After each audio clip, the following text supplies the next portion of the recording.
Hello and good morning, everyone. Welcome to What's Up Wednesday, because we matter. A panel discussion with Stephanie Rawlins, Director at Pike County Public Library, Jordan Orwig, the Director at Sullivan County Public Library, and Nathan Watson, Director at Bedford Public Library. My name is George Bergstrom, and I am the Southwest Regional Coordinator for the Indiana State Library's Professional Development Office. I'll be the question moderator for today. I'd like to start off the webinar with a few announcements. To register for other webinars or other trainings available from the Professional Development Office, please see the Indiana State Library's events calendar, which can be found on our website at www.in.gov/library. This session is 1 hour, so you'll get 1 LEU for today. If you're watching the archived recording of this webinar, the instructions on how to obtain your LEU are available in the video description on YouTube. Or you can also find those instructions on the ISL's continuing education site under LEU policies. With that out of the way, I will now turn the presentation over to Stephanie, Jordan, and Nathan. Great. Thank you, George. So I will start with this program and kind of look at our agenda for this. Thank you, everybody, for joining us this morning. We can go on to the next slide. We'll be discussing how the program started, what got us to here, as well as the spaces that we're utilizing for these telehealth social work visits, as well as some of the advertising we have done for the program, as well as how the program is going now. So so we can go ahead and move on to the next one. So again, my name is Jordan Orwig. I'm the director at the Sullivan County Public Library. This whole initiative started over a year ago. I started having some initial conversations with the Indiana Rural Health Association, who, among other things, had been recently working with a cohort of individuals who were working on a program that they were hoping to present at some national conferences on what it could look like for aging in place for seniors living in rural areas, and how resources available at public libraries could support that. Given our usual connection with broadband, as well as some other resources and information that libraries provide, they viewed public libraries as kind of a perfect spot for us to kind of develop a program where people could come in and have telemedicine visits. So we started that conversation, and then it started to evolve a little bit from there. It's like, well, how would we coordinate with their own healthcare providers? How would we be able to provide something different that they're not already receiving at their local hospital? So, a little bit about Sullivan County. We are a rural county, 21,000 people, but we do have several healthcare and clinics sprinkled around. We do have one hospital system located in Sullivan, which is kind of in the center of the county. So we started talking about it, well, what could we be doing different? Even though we thought it was a great idea, how would we be able to provide something unique and worthwhile for these individuals? And then it was like, well, we had a few meetings, we would talk more about it, and then it turned into, well, maybe it could be something, maybe it could morph into something where we were providing services to new and expecting mothers, or something along those lines. It's like, okay, well, yeah, that could also work. But then we got into the same conversations. It's like, well, how would this be different than people just going to going up the road to a larger hospital, or just staying here in Sullivan at the hospital that they might already be using? So the longer I talked with Indiana Rural Health Association, we were like, well, what, we do feel like public libraries would provide, could provide a unique avenue, but maybe what more could that be? So then at IRHA, they invited on, Indiana University has the Center for Rural Engagement, and Todd Burkhart is who was actually already having conversations with Stephanie Rawlins down in Pike County about some of the initiatives that they were doing. So they said, hey, rather than just trying to do this thing all on our own, maybe we could move on to bring Stephanie in, who's already working on a program, and maybe we could carry on the conversation there. So for me, I am the Pike County Public Library Director. I've been here for a little over 6 years, and I took a national medicine course at a convention back in 2018 and began to really research what it means for healthcare in rural America. In that course, we had to research our area, and in learning what hospitals in our area do, I found out that Pike County is actually in a healthcare desert. And that really got me thinking about what services the library could provide to my county. We don't have a hospital in our county. We are 35, 40 minutes away from a hospital. We have one healthcare center in our county. So it is really difficult for people to get healthcare locally. So with that, I began thinking about how we could provide those services. Well, I then wrote a presentation on telehealth in 2019 saying, libraries could fill the gap with telehealth initiatives. I didn't have any idea how I was going to bring that into my library. I just felt it was a needed service. I think that's how a lot of programs get started in the library. We're pretty innovative, and we know we need some of these things, but we don't really know how to do it just yet. So I cultivated that idea for about a year, and then I found some money through a grant program and was able to purchase an item called a health bot, which we'll talk about later, which people can come in and do some health diagnostics. And then from there, I was talking with, as Jordan said, Todd Burkhart from Rural Engagement, and we were talking once again about aging in place and what services could be provided in our community for our, we were initially talking about veterans. And once we started talking, he then mentioned he was already talking with Jordan about some health initiatives. And I told him about how I really wanted to get telehealth in the library. What I had done at that point was I had reached out to the local hospital in a county over from us and was working with them on figuring out how they could promote telehealth here at the Pike County Public Library through their doctors. And so I was still in a learning phase as to how this could actually all come together. And at that point, like Jordan said, I was focusing on the baby wellness checks. That way they didn't have to go out of town. They didn't have to drive out of town to do those baby wellness checks. And we were getting hung up on some of the medical devices that we might need to have in the space for that. And so that created some barriers. And that was about the time that we began talking with Rural Health about how we could implement this. I had just done an expansion here at the library, which created some space that I had designated for telehealth, even though we hadn't started it yet. So then it spiraled, and as we'll talk later, the program is here now, and it's still continuing to grow. Nathan. Hi, everybody. So I'm Nathan Watson. I'm the director of the Bedford Public Library. And my story is just a little different than Stephanie's or Jordan's. So,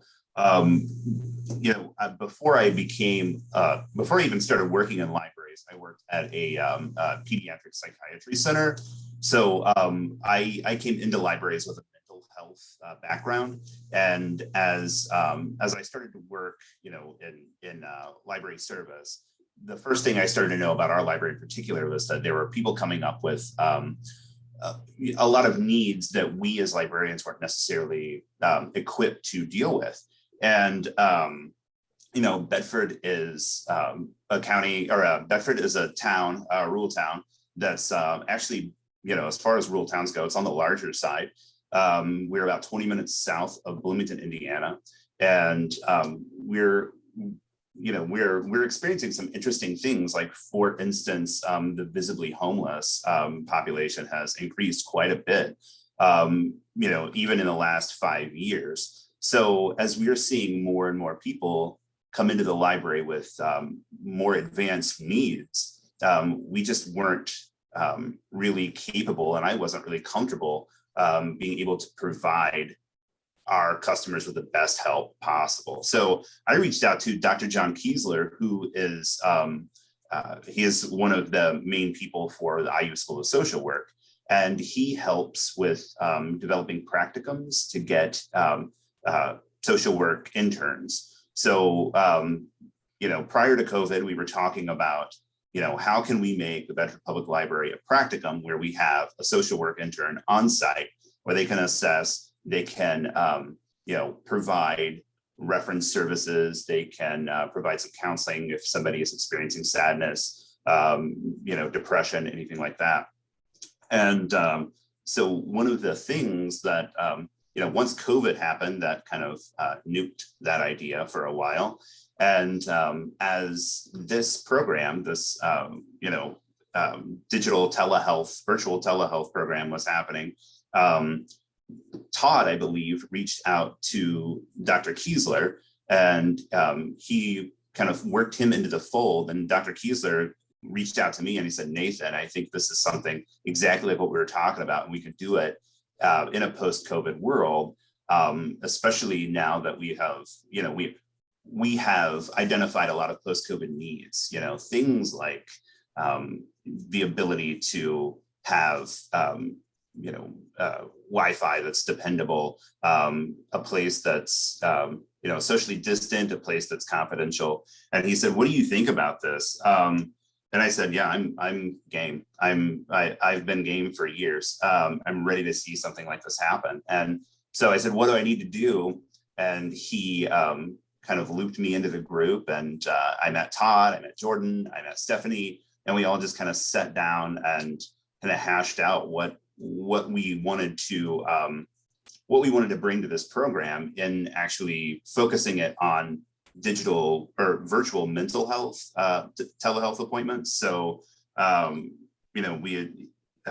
had said, what you need is you need to provide the hardware, you need to provide the technical support, and you need to provide the space, and then everything else is up to us. So I think that kind of segues into the next part we're going to talk about is spaces. So one of the challenges of providing mental health in any form is that, first of all, it's confidential. I mean, most of us come from rural communities, not everybody, but I assume that most of us are library directors, library employees in a community that's fairly rural. And, if you are in that space, one thing that you realize is, there's a stigma everywhere, but especially in rural communities, everybody knows each other. So how can you confidentially seek mental help or seek social work services and do that in a confidential environment while also going to some place that is public? So it was very important to us that we found a place that was easy to enter. It was very secluded. And the running joke between Dr. Kiesler and I was, find a space in your library that you wouldn't feel bad reprimanding an employee in. So if it's confidential enough to give somebody a talking to, then it's a confidential room for virtual telehealth. So we actually, during COVID, we kind of reevaluated some of the space on our entry level, and we are in kind of we're in our original Carnegie Library, so we have 3 floors. And so everybody enters in through the basement area. And it was important to us to find something that didn't involve such a long walk from the front door all the way through our building. So we found our old program room that we had kind of refurbished. We had just built a new program room during COVID to, allow for larger programs. So we had this room that wasn't being used. And we're in the process of converting that into a digital studio space. So, which is why you can see the sound panels on the wall. That's not just for confidentiality. So, we hooked up a computer in there. We made sure that everybody, when they come in, they get their own set of headphones. You can see those kind of in the far corner of the desk. And when you walk out, you got to keep them. They're just a small, inexpensive pair of earbuds. And, you walk in, you talk to the person at the front desk just to say you have an appointment, they can mark you off. And as a matter of fact, you don't even have to give your real name. You could give an alias, we could just mark that slot out. The only thing we want to do is just schedule the time for you. If you wanted to register under Harry Houdini, you could, but we don't care. So you call in or you email, or you can just drop in and make an appointment. And then we walk you to the room, make sure that the computer is set up, make sure that there's no technical issues. And we let you, we just shut the door and let you talk for, 45 minutes to your social work intern. It's been a very good experience for our customers so far. It seems like everybody feels very comfortable with that setup. There's nobody else in this room using this room at this time. So we did an expansion in 2020, and when I did that, I made sure that a telehealth room was in the plan. Once again, I didn't know how I was going to implement it yet, but I knew I needed a room. And so this room that we have, kind of like Nathan has said, is our most private room. It does not have any windows in it. All of our other study rooms have windows in it. The door going into this room has that kind of frosty glass on it. So if somebody were to walk by this room, they wouldn't be able to see in. We have the computer there with the camera, and we try to be able to have space. If somebody wanted to be with them, they would have a comfortable space. So we have the couch, and we have a picture instead of the sound panel, but same idea. We're trying to dampen the sound.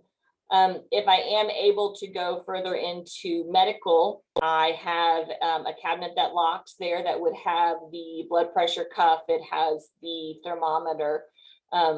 It has, the tongue depressor. It has, just a handful of basic first aid kit in that cabinet. We also do have the Kleenexes and the hand sanitizer as well in that room. That room is also right at our back exit. So once they're done, they could just exit right out the back. They wouldn't have to walk back through the library to exit. So like Nathan said, they can call us to put their name for the appointment. They can email us for an appointment. It's pretty easy to grab an appointment, whether it's initials, whether it's a fake name, it doesn't matter. And when they come in, we check them off. Like Nathan said, we've got to walk them back. I mean, I know that may sound, a little intrusive, that we have to make sure that the technology is working, but it is the most important piece. And a lot of them may or may not know how to, log into the computer and click the link to get to Mackenzie. Now, if you're the second appointment, she's already there. But for the first appointment, we do really have to make sure that the technology is working for them. And, it's one of those things where these are people who trust us. And so moving into this space, I haven't had anybody who was uncomfortable with us getting them all set up. So that's our space. So we are also we are similar. Some of the things that have been said already by Nathan and Stephanie. This is also a room where I have at times had to reprimand an employee or two, but it is also our boardroom that we use. This is a reserved space that outside groups will come in and utilize. This is in what is called our library annex, which is a residential property immediately next door to the main library. So we have our sign up sheet, again, similar, where alias, initials, however they want to sign up. If they want to call, they can just reserve the slot if one is available. And the entrance to this, the two buildings are not connected. So once their appointment is in place, they just come in through the front door. We know that they're coming at a certain time, and the room is already set up. Kind of on this picture to the left are just doors that, there's a restroom, there's a closet, and then the door, one of the exits can close, and then they will just sit down at this table. We have a laptop set up with a camera that they can utilize with headphones as well. And then the picture on the right, it just shows that there is a pocket door behind that can also fully close, so that they do have the opportunity for privacy. So yeah, that is us. All right, so George, we'll move on to advertising. So there's a lot of different ways to advertise, and I am not the best panelist that you'll hear about from advertising. The best is yet to come. But for me,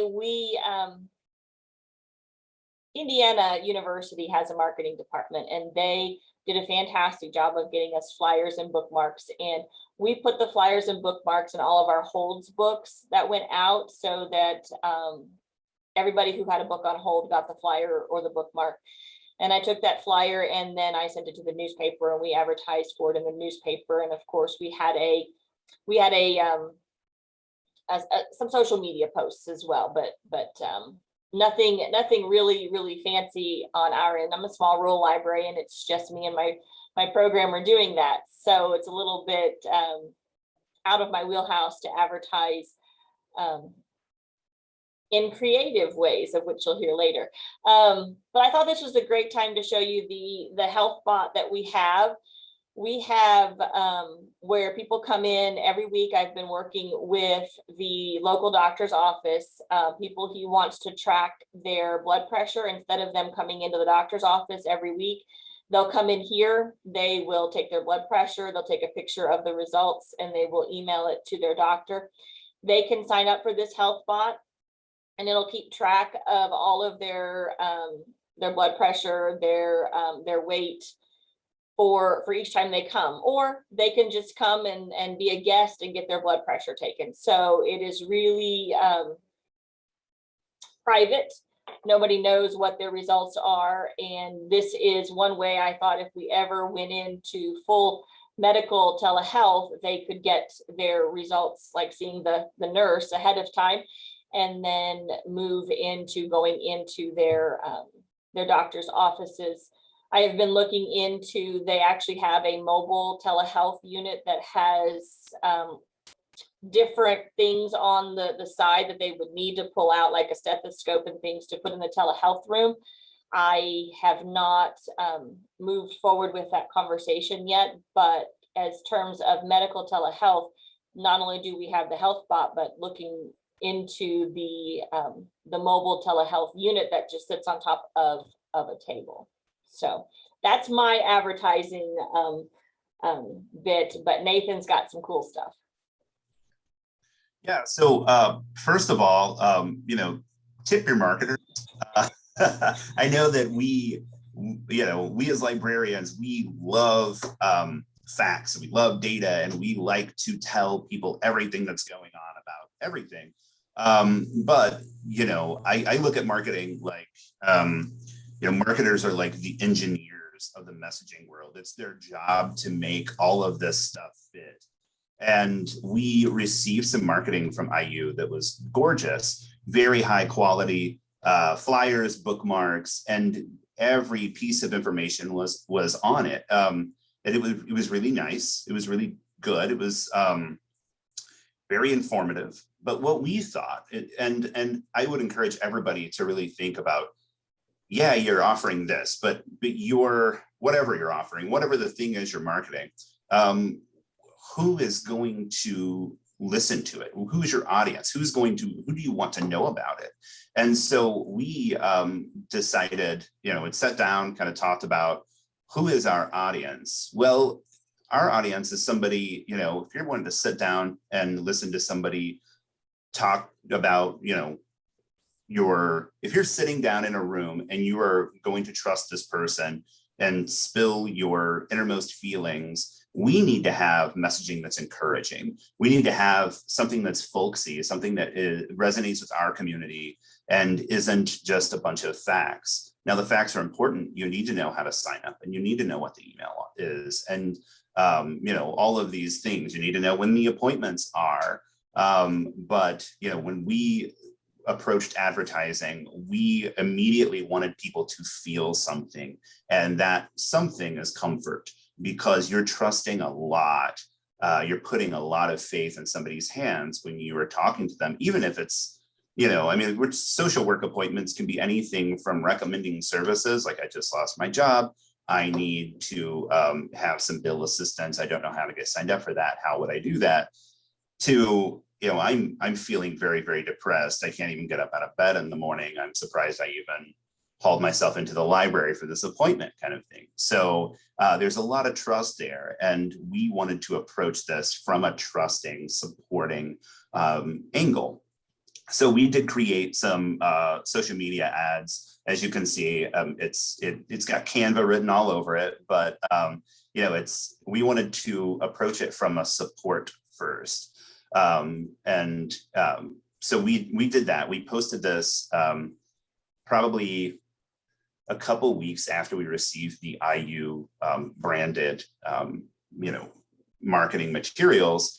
We wanted to simplify it, make it more folksy. We sent this out, and it got a huge response. We were very excited about how much buzz, how often it was shared. The mayor shared it, the mayor's wife shared it. I mean, it just went everywhere.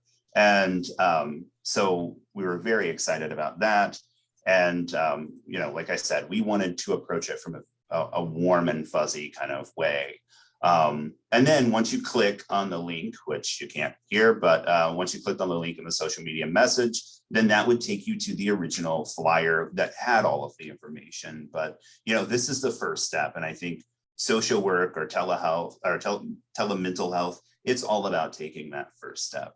Another thing that we did, we created a video that showed from a point of view of somebody who would be taking these appointments. So it opens up with somebody, from their point of view, they're unfolding the pamphlet, the flyer from IU, has all the information on it. And then it shows them in front of our library, and it shows them walk down our entrance ramp, and it shows them walk through the front doors. They see one of our staff members, Lizzie, who's very nice and comforting.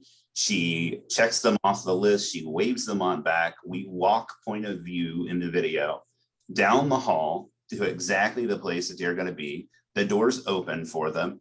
They walk in the building, or they walk in the room. They turn around. They see the workstation. And at this time, it's been all music. It's been like a silent film. Nobody's talking. And then the music stops. And Constance, our social work intern during the pilot project, she's there, and she immediately starts talking to you as if you were the patient or the person sitting on the other end of that screen. And again, this was all about, we want to establish comfort. We want to make sure that there are no surprises. We really want to do all the hard work and the heavy lifting for our customers, our users for this program. And that was just a value from the start with us.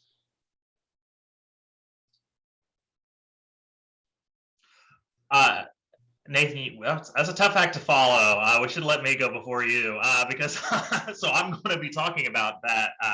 I did share our example of this is the flyer that we have that we've utilized from IU.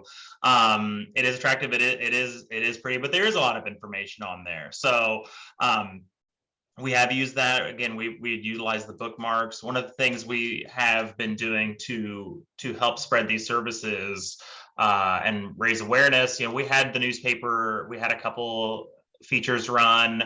We're sharing it on our social media around our different, the libraries in our system. We've also taken it around to local businesses, and we've shared it with the Chamber of Commerce.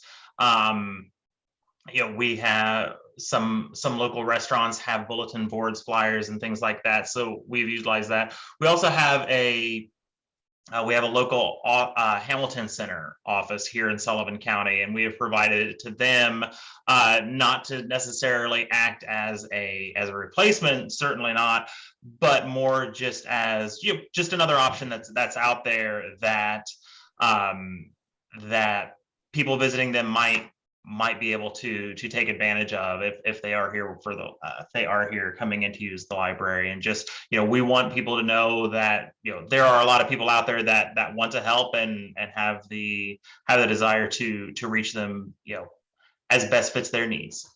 So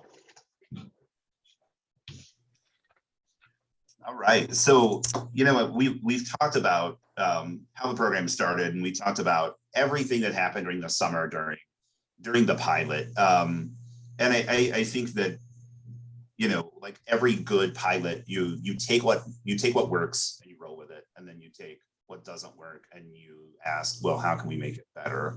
And so the first thing that we changed is the schedule, the way we schedule everything. So I've said this numerous times, but we were our best administrative selves when we thought of these appointments.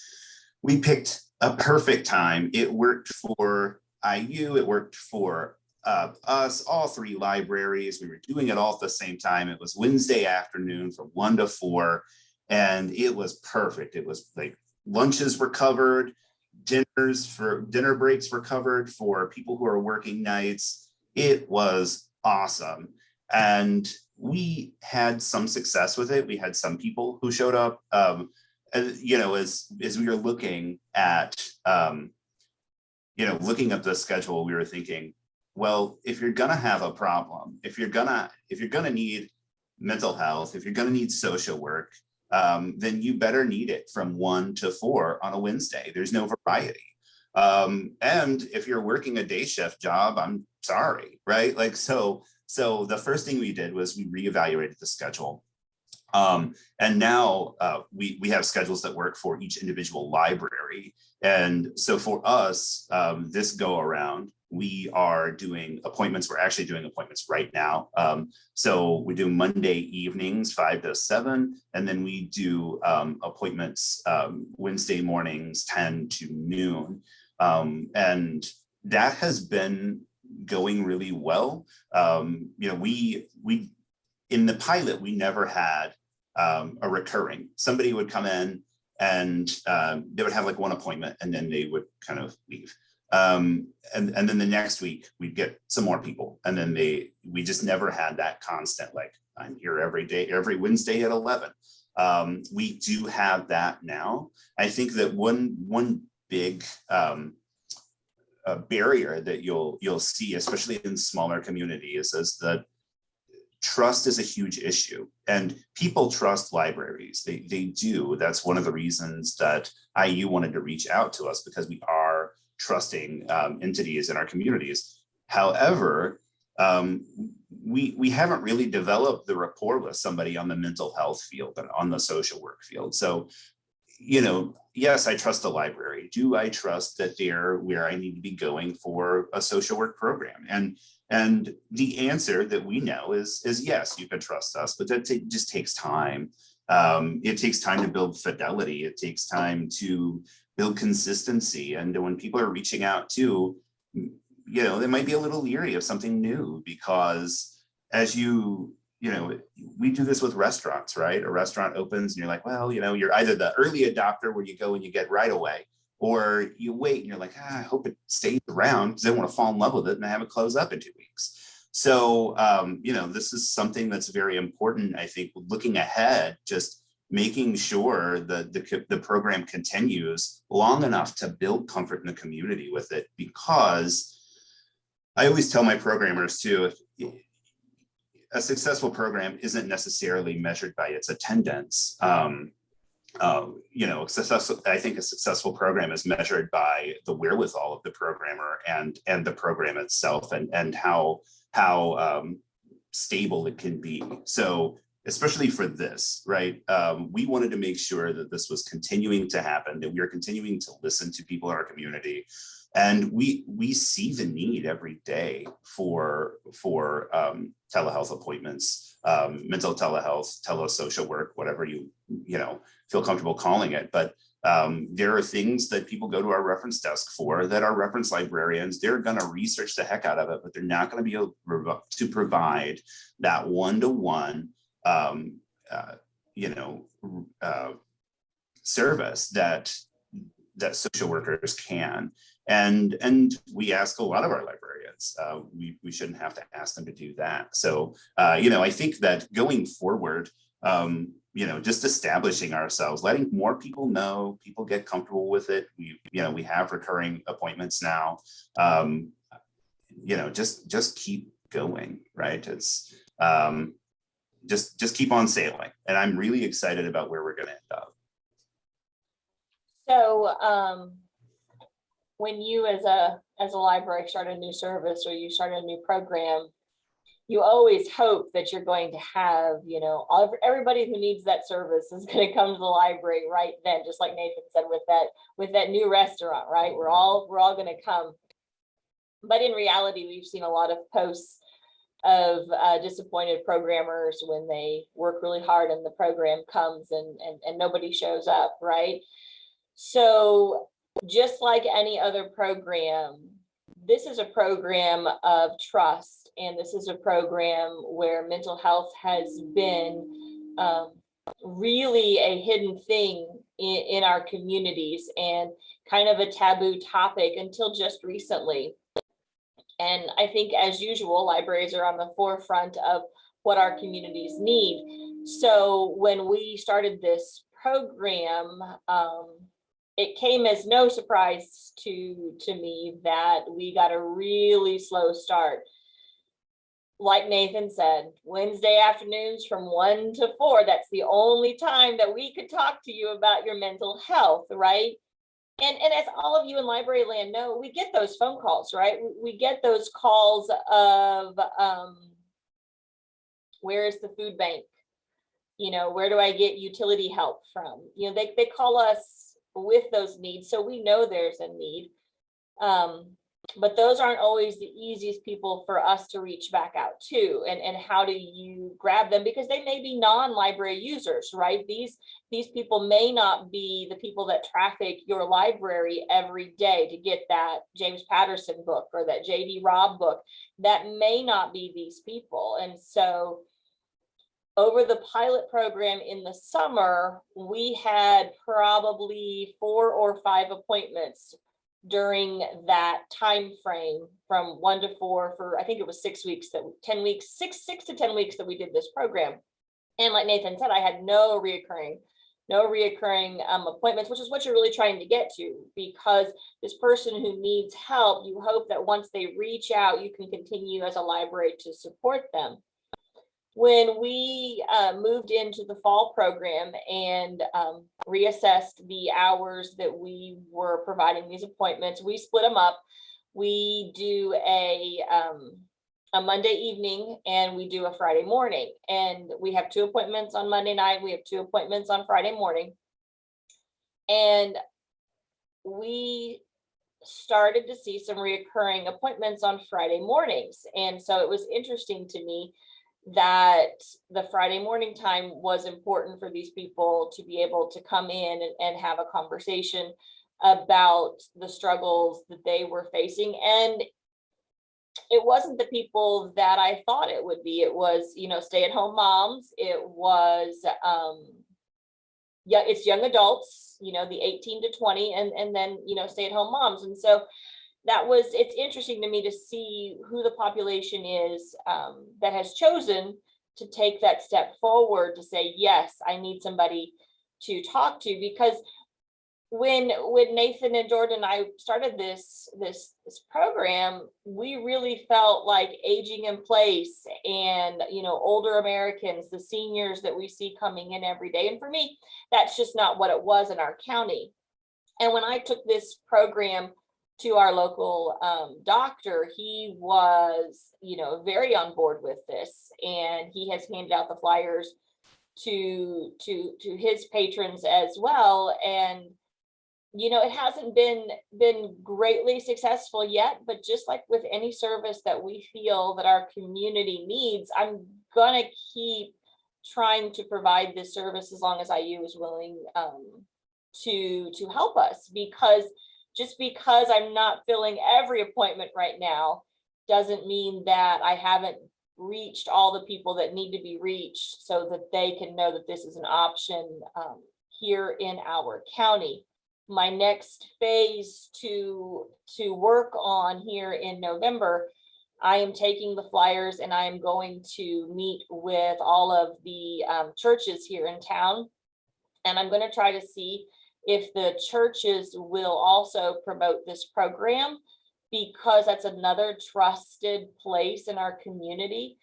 And I'm hoping that partnership will bring us more people who need this service to continue and grow this program. So I'm not done with this program. I think there's a lot of opportunity, but it is going to take some massaging to build a following. So in our case, it was actually a little bit different. We had, back in that summer pilot program, first day, first session, we had somebody. They had registered in advance. There was I'm not sure exactly how they had heard about it, but we had an individual show up, and I was like, great, this is we're really providing a service and a need, and filling a need that's there. And they were for about half of the program, they were a reoccurring participant. They would come, every Wednesday at 1, they would show up, and then, I think they'd actually even brought another person for another appointment. And we had a few people, varying people through the summer, who would come in and utilize it. So it's like, great, whenever we tried to expand it and change the hours, because that person had stopped coming, I was like, well, maybe the times do need to change. So for better or for worse, we also went to the Monday. We are Monday evening and Thursday mornings, and it hasn't been, whether or not it's because the Wednesdays should have been kept just as they were, and then maybe add an evening, at a different point in the week. We haven't had as much response this go around, so it just shows that you never quite know how a program will go or how it will continue. But with that being said, like Stephanie and Nathan both mentioned, like, this is a huge, I think we all feel we wouldn't be here talking about it if we didn't feel that it was a hugely important service that is something that we feel in a good place to provide. I think that what we have taken back, given what we've learned from the fall, is, maybe it would be worth looking into the approach that Nathan took at Bedford with trying to boiling it down to a more direct need, or just, one of the things we talked about earlier in the early days of the program was, well, what is the best way to get people to register? Should we have something where they make appointments through IU's website and then that's disseminated to us? So it's, I don't necessarily know that it's that, but is having something at the front desk where, we do get a lot of foot traffic, but then it's also like you see a flyer, 10 times and then you just immediately, you don't really see it anymore. I think we can all attest to the fact that if we have like an employee in-service day, you can post as many signs as you want on the front doors. They're still going to make sure that they're locked. So I don't know if it's just because they see the same flyer that we've been using and they just don't quite think about it anymore. So, we've taken a lot. I'm still giving it some consideration on how to change maybe our approach so that we can continue. And maybe it is, reaching out to churches, but it is still something that I want to see continue, because I think that it is the quality of the program. And even if you help one person, we had that reoccurring visit. And I think for part of it, it might have just been someone to talk to. They just wanted to come in because they knew that they had the IU, they had the student, and they just had someone to hang out with for a little bit in the afternoon. And sometimes that's enough.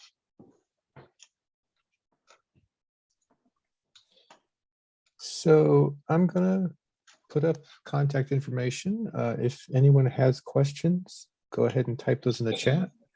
And while we're waiting for any additional questions, I did get a few throughout the presentation, so I'll go ahead and present those to the panel. First question, Don was curious, what was the cost of the health bot? So I worked through the manufacturer, and I was able to get the health bot for like $9,500, and it is for a 5-year unlimited members, and it has been really easy to work with them. We had to get it restarted once since 2020, and it has been very easy to use. It is it's something that excuse me, that they put in. So if you work for a large company and you have an HR department and you've got healthcare, they put these in a lot of companies to allow employees to track their wellness. So they are pretty good with working with companies. They bring it out, they install it, they are quick with their responses. And I saw, like, if I hadn't gone directly through the manufacturer, where like after going through a middleman, it's like $11,000. So you can get it a little bit cheaper if you work through the actual company. And his name is John, and John was very, very easy to work with, and very excited to be working with libraries actually. And so he thought that was a great opportunity, a great service that libraries could provide. Great, thanks. The next question that came through was about how well the services were used, but I think you guys covered that near the end. So we'll move on to the next question. Have local healthcare providers and or resources been receptive about promoting or assisting with the outreach efforts? I know that I mentioned that our one office has been very receptive and giving out the flyers and promoting it here in Pike County. Southern Hills, it's under a new name now, but Southern Hills in our next county over is like a 3-month wait to get in. And so our healthcare facility was promoting coming here while they were waiting for their appointment. It has been for us as well. And I think that just, even though it's not necessarily translating into people coming in, maybe it's the hours, maybe it's something different for this go around. But I have heard anecdotally from others, whether it's the local chamber of commerce, talking about some of these services that our library is offering, and that one comes up a lot, just because it is what I think is easy to sign up for and partake in. So I haven't felt any pushback on our end. I haven't either. I found the community as a whole has been very, very supportive. Again, like Jordan said, that doesn't necessarily translate into appointments, but what it does translate into is awareness. and people telling other people, and again, just kind of establishing that community credibility. But yeah, as far as you know, the local healthcare system, I mean, mental health services, social work services, they're taxed. Any help that they can get, they're grateful for, and I don't think that they see it as, oh well, if you're providing free appointments over here, then it doesn't mean that means that I can't charge for these appointments over here, right? I think it really is just kind of all boats floating. We're just trying to meet a need. So you know, our community as a whole, but definitely our local healthcare infrastructure has been very supportive. Great. So those are the questions that have come in so far. I'll sort of prompt the audience one more time. If you have any questions, go ahead and drop those in the chat for us. And while we're waiting on that, we did have one other comment that I'd like to acknowledge. Someone in the chat says, I'm a librarian and also a part-time MSW student. So I appreciate the efforts in this area. I know the intersection between libraries and social services is becoming more and more essential as the social safety net continues to be stressed to its limits. I hope this can be expanded to other rural library systems. So we've got some very positive comments in the chat. Does anyone else have any other questions? I'm going to go ahead and stop sharing the screen here.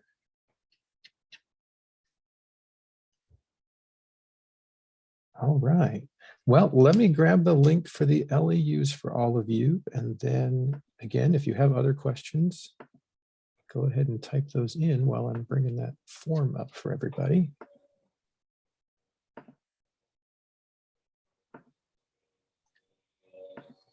Lovely.